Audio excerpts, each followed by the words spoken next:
Hello, everyone. Welcome to another episode of the Lifetime Legacy Lawyer Podcast. I'm Thomas Vick, joined by Seth Wilson of Adler Attorneys. Seth, how are you today? Thomas, I'm doing great. It's been a busy but fun week and looking forward to kind of debriefing with you a little bit today. Yes, it's been a very busy week for me as well, but a good week. Um, and we were kind of talking about topics for today. And the first topic that you wanted to talk about was what happens when somebody is named as an executor or personal representative of an estate, and then the testator or testatrix passes away? What happens next? Yeah, we often don't think too far ahead on these as we're doing our planning, but the reality is at some point the plan that we put together is going to need to be handled, and that's why we have an executor, right? They're charged with executing the plan. And obviously, that depends on whether it's a trust based plan or a will based plan. But in this situation where you have a will and probate is going to be required, then the personal representative or executor, whichever term folks are most familiar with, needs to get in contact with an attorney of their choosing, obviously, that can help them walk through the probate process.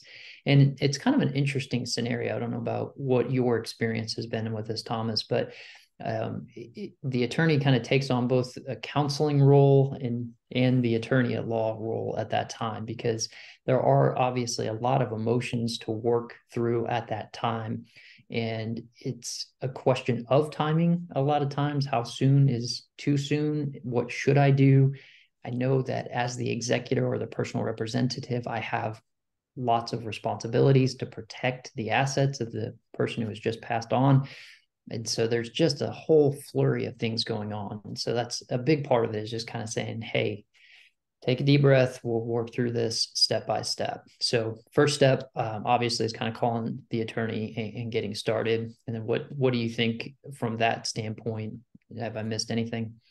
No, I think that's obviously the first step is contacting an attorney, having a sit down conversation with the attorney, and just kind of talking generally about what the next steps need to be.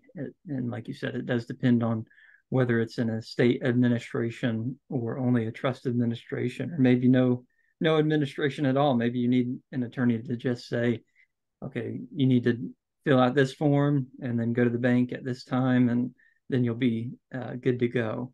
But yeah, meeting with an attorney is the best first step. I agree with you. It's an emotional time for clients, and a lot of times the things that an attorney says to the client during their time of grief, they're forgotten by the time that they walk out the door. And so, estate administration attorneys are familiar with that and understand that, you may have to repeat yourself a few times to the client, and that's completely fine. And that's just part of the counselor role, like you mentioned. Um, and then, there's some information that the attorney may need. So if you're familiar with, what bank accounts they had, maybe you've got their, the decedent's mail, and you've been able to kind of look through there and see that they had bank accounts at this particular bank. That's helpful for the attorney to kind of see, what's the lay of the land here. So, sometimes I tell my clients to, bring bank statements and death certificates and insurance policies.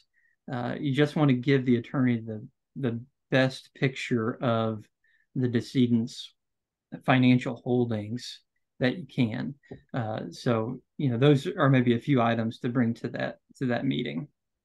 Yeah, I agree with that. And also, just as a general kind of concept, you don't have to have all the information together right away. Mm-hmm. So really nothing immediate happens with the law in terms of how we're able to do things. We are subject to when the court's open, for example. So if it's a Friday meeting and it's later in the afternoon, things probably aren't going to get filed right away or even seen by the court yet until they're next open and the staff is in the courthouse and those kind of things. And so it is a bit of a process. And I think the biggest thing is getting started. So have that phone call or initial consult with an attorney helps just kind of put a plan in place for executing the plan and walking through what the intent of the testator or test I think you mentioned testatrix. Hadn't heard that Yeah, term in a yeah. while. I'm But trying to use language from the 1400s here.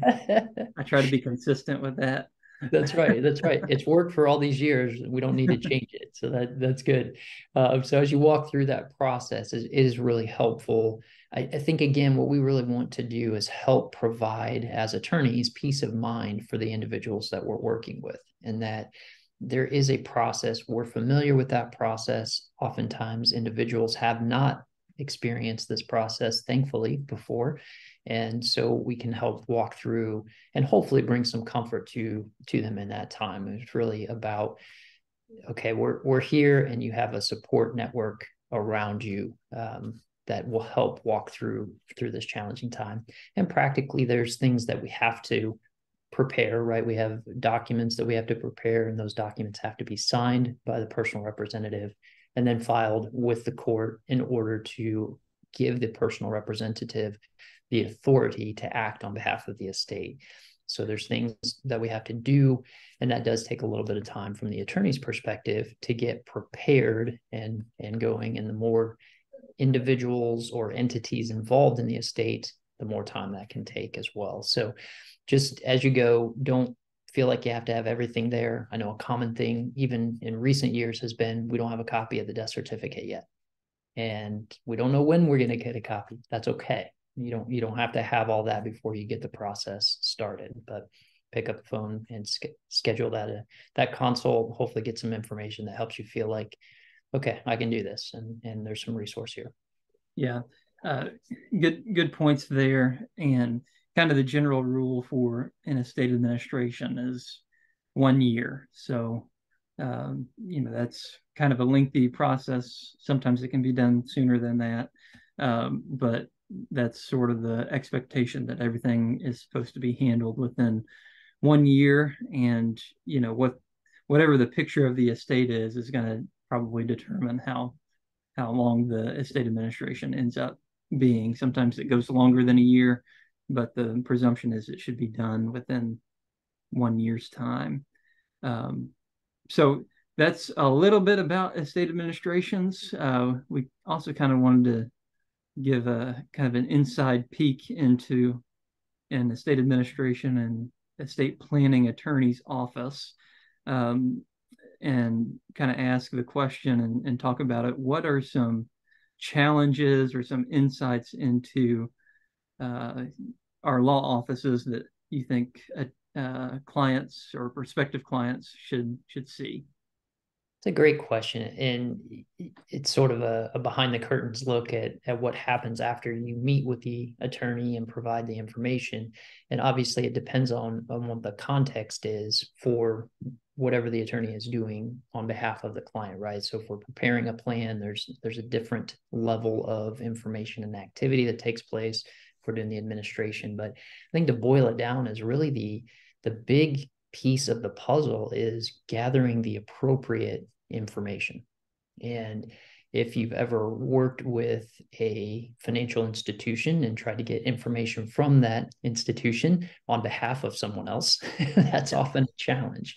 It takes a significant investment of time and resources in order to do that. And so really, if there's ever a situation that will delay a process, it's the exchange of the right information. And I think it's interesting because some of the times, we can ask questions of someone and get that information in, but the financial institution says, no, I got to talk to the actual individual. So that's one of those things that takes the attorney a little bit of time, and hopefully we've got the processes in place to kind of help us with that. but sometimes it's just a matter of sitting on hold with someone until we can Right. get someone on the other side and go through that process. So that's my experience anyway, is that exchange of information. If you can ever figure out how to solve that from an estate planning and administration perspective, boy, you've become, very competitive in the marketplace. Yeah, for sure. Yeah, this past couple of weeks, I've been working on some Medicaid applications, and I've been on the phone for, 20, 30 minutes at a time, talking to, a customer service representative, and they're fine. They're just doing their job, making sure that, the client's information is protected and it's not disclosed to somebody who is unauthorized. But, everybody that's ever been placed on hold for a you know customer service call understands the frustration that can come with that. But it's important. You've got to have that information, and so that's one of the challenges of having an estate planning or estate administration or elder law office. um, and then there's always the tension of, I've got to work on this matter. I got to be on the phone with this person to get this information, but at the same time, I am neglecting somebody else's matter that it's just as important. I feel just as strongly that that person needs his or her matter taken care of. So prioritizing, the order in which you do things is a big consideration, really, every day, because every day you've got a choice of what file you're going to work on, or what phone calls you're going to make, or what emails you're going to address. And so that can be a challenge in making sure that everybody feels like their matter is being attended to. Yeah, and I think from a business administration perspective, we are always highly attuned to and concerned about our clients' best interest. That's what we do as attorneys. And so I think there's a little part of me every time I'm working on a file is, okay, well, I'm not working on someone else's file. And so how do I make sure that in the moment I'm keeping all of them moving forward as best I can? And we both have great teams around us of people that are helping us through that. And so we're navigating that with our team and helping them move things forward. But I often find some in my practice that my team can only do so much. And then the client feels like they need a discussion with me to get over the last little hurdle or whatever. And that's totally fine. So we are constantly looking at ways to make sure that we've got the appropriate handoff points and Yeah. trying to figure out what that looks like. And it's an interesting world because I love what I do. I love doing estate planning. I love working with individuals and families and helping them work through that process. And yet I also want to make sure I'm doing it in the most effective way possible that gets things done as quickly as and accurately, obviously, as we can.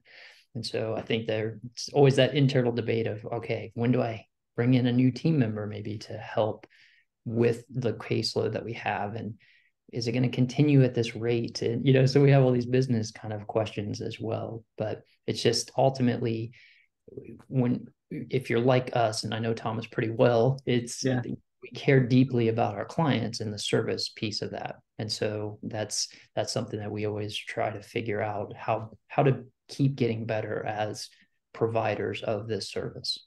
Yeah. And Seth, one thing that you and I have in common is we try to evolve our systems, update our systems on a regular basis. And we're always talking about, well, I could do this to make this process better.